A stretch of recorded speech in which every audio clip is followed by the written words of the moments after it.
Mëse erdhët, sot do të bëjmë një eksplorim të filluar në fillimet e mendimit perëndimor.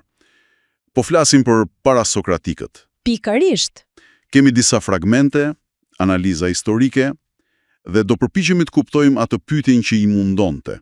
Cila është natyra themelore e gjithçkaje? Parimi bazë, archea, siç e quanin. Po, dhe është vërtet fascinuese të shohësh guximin e tyre.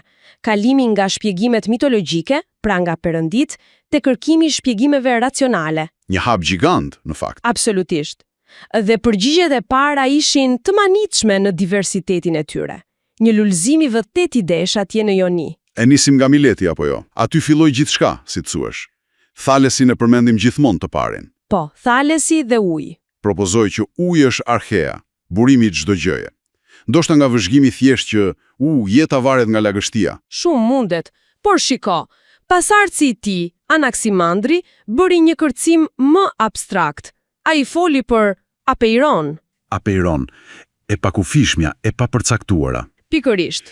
Diçka që s'mund ta kapësh lehtë, dhe fragmenti i tij i famshëm sugjeron një lloj rregulli kozmik interesant. Të kundërtat lindin prej tij dhe kthehen tek ai.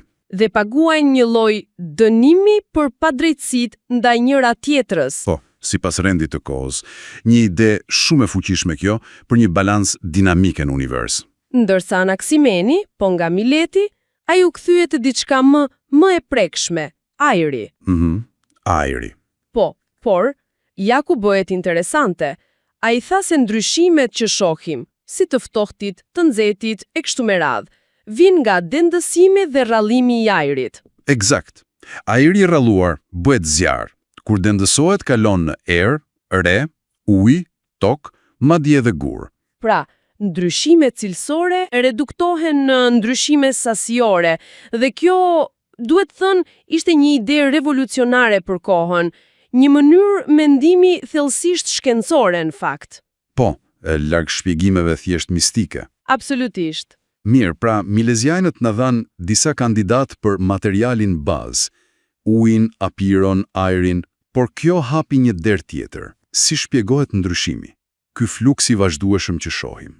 Dhe këtu kemi dy figura qendrore me pikpamje diametralisht të kundërta, Herakliti dhe Parmenidi. Herakliti, me atë thënien e famshme gjithçka rrjedh, panta rrehi, theksit e ndryshimi pa ndërprer.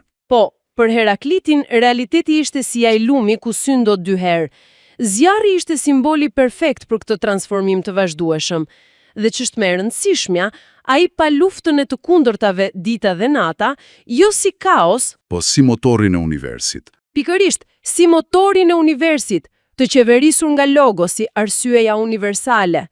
Harmonia për të linte nga tensioni mes tyre. Po pastaj vjen Parmeniti nga Elea dhe i hedh të gjitha poshtë. Thotë që ndryshimi është thjesht një iluzion. Si ka mundësi? Argumenti i tij është rrënjësor, i bazuar te logjika e pastër. Ai niset nga parimi. Vetëm qenia ajo që është ekziston.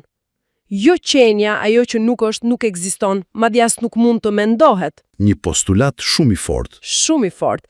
Dhe nga këtu ai nxjerr konkluzionin se qenia e vërtet duhet të jetë një, e përjetshme, e pandashme, e palëvizshme, absolutisht e pandryshueshme. Sepse çdo ndryshim do të thoshte një kalim nga jo qenia te qenia, ose anasjelltas. Dhe kjo për të ishte logjikisht absurde. Pra, për të kuptuar të vërtetën, duhet i besojmë arsyes, jo shqisave tona mashtruese. Wow! Një sfidë e madhe kjo për mënyrën si e përjetojmë botën çdo ditë. Dhe këto ide patën Jehon, sigurisht. Për shembull, Ksenofani.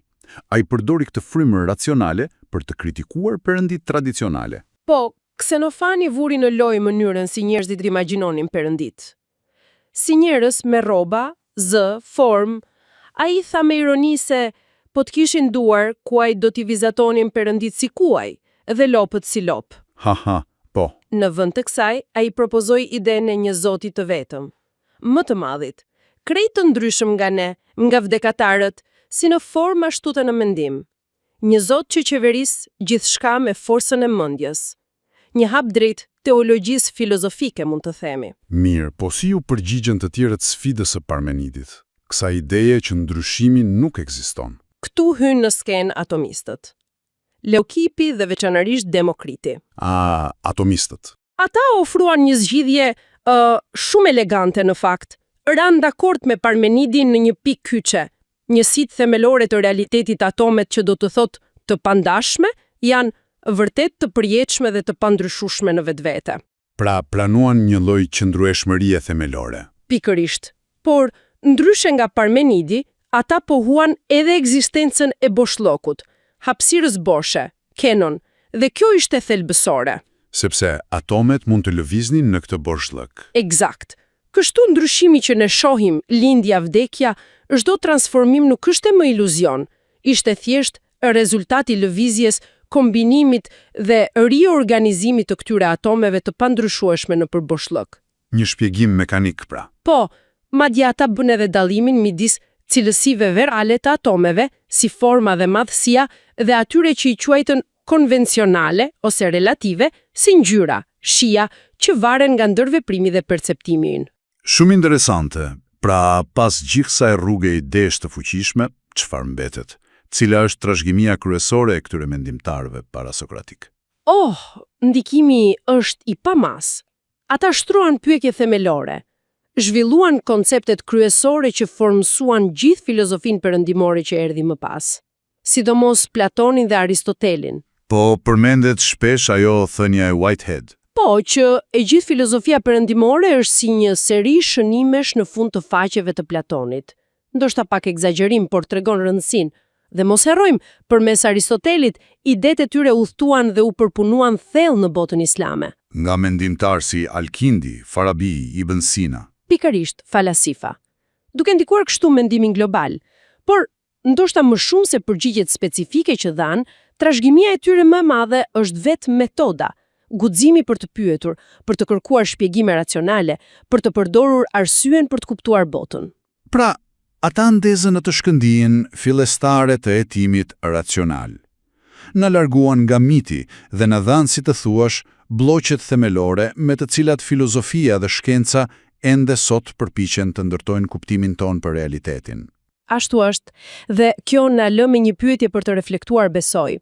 Në ç'më mënyrë, pyetjet e tyre të lashta për ndryshimin dhe qëndrueshmërinë, për unitetin dhe shumëllojshmërinë, për raportin mes asaj që shohim dhe asaj që është vërtet, në ç'më mënyrë këto pyetje vazhdojnë të jenë relevante sot, edhe në kohën tonë, me gjithë përparimet shkencore, si ndikojnë ato në përpjekjet tona për të kuptuar kozmosin dhe vendin ton brenda tij.